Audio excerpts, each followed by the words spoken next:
Stephen Velthuysen, who's a group manager from Clover, joins me now. Thanks so much for your time on SABC News. Just give us some insight into why you approached the court and what orders you've received to date. Hi, good afternoon. Thank you very much. Yes, in late November last year, we approached the court for an order to interdict the intimidation, violence and destruction of property against union members. We were subject to, our workers, non-striking workers, were subject to intimidation. We experienced trucks that were burned, and we saw union members enter shops and remove products from the shelves and placing stickers on them. So we approached the court on an urgent basis to obtain an order to interdict that conduct. And we obtained the order. Unfortunately, we've seen throughout the media and on social media that the unions have continued to endorse that behavior and in fact enticed the members of the public and its members to continue to boycott the products, go into shops, disrupt businesses and remove product from the shelf. Hence, we went back to the court for an interdict to restrain the union members and its leadership from acting on these instructions, and also from sending it out all over social media and enticing the union workers to do that.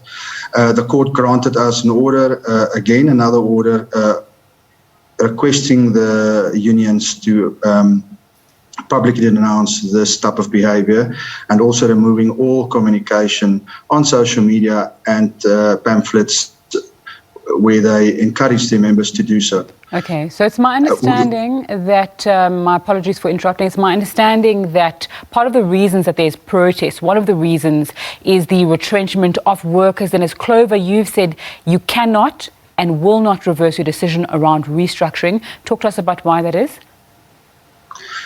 Yes, we've started this process back in June, July last year, and we went through an entire Section 189 restructuring process, which was facilitated by the CCMA, and we engaged with the unions on the reasons for our restructuring and the tough trading environment we experienced as a result of Clover.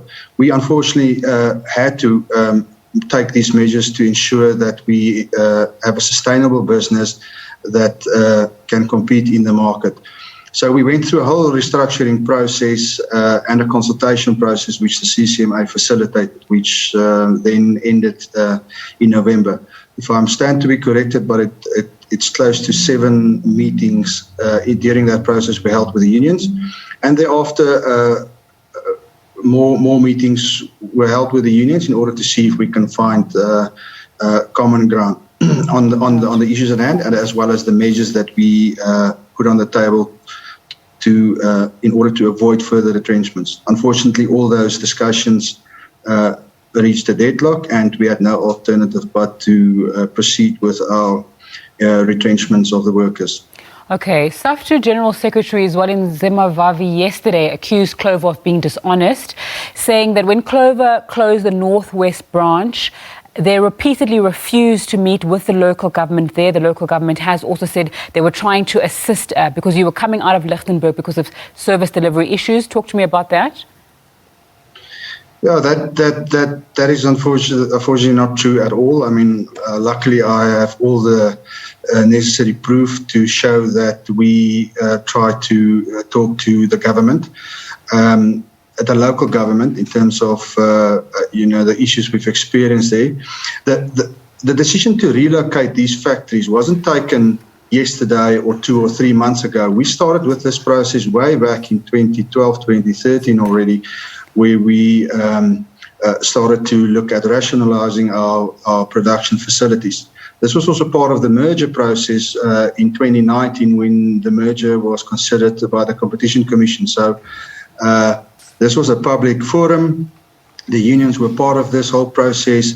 Government was also involved, and it was finally approved and accepted by the Competition Commission when they approved the merger. So nothing of this is new, and you've got to question the timing of bringing up this process, which is entirely, it's got nothing to do with the current wage and retrenchment dispute. It was a total different process, and we had lots of presentations with government to explain to them the reason behind this. What they don't tell you is that this process will culminate in Africa's first dairy industrial park. There's no other such facility, or there will be no other such facility in the African continent. If I can put it in perspective, New Zealand's got 15 of them. The United States of America has got much more, over 30 of them. This will allow us to ensure that there's localized production. We don't have to rely on imports. We can ensure that the local farmers remain sustainable and can supply. So those type of issues are not being communicated in the public. Instead, AIM is now being taken at a shareholder, which has been very supportive during very difficult trading environments. All right, so I'm glad you brought up the merger discussions, because in 2019, the Competition Tribunal only approved the merger after much back and forth. One of the issues in contention was, at the time as well, staff being laid off. And they only approved it after, I think, Clover guaranteed that for 2 years there wouldn't be retrenchments. And so it seems like this issue of jobs and losing of jobs by Clover, or letting go of people by Clover, is something that comes up a lot. Are you planning on retrenching further amounts of people? And give me the number of people that are set to be retrenched, perhaps in the short and medium term. If I can just put that in perspective, it's not entirely accurate. The Competition Commission did approve the merger, and we did undertake, as part of the conditions, that there will be no retrenchments as part of the merger. What retrenchments are allowed is for operational requirements, which is currently the case. That is not prohibited by the Competition Commission, and that is the... I didn't say it was prohibited. I said when you were negotiating that merger in 2019, one of the issues then were the retrenchments. That's correct. It was raised, and that's when the undertaking was taken that there will be no retrenchments as a result of the merger. But as in any economy, which is unpredictable, nobody at the time predicted that we're going to have COVID. Nobody predicted that it's going to have such a detrimental impact on all businesses. And unfortunately, we didn't have a choice, given the poor financial results, that we had to undertake a restructuring process. So we understand that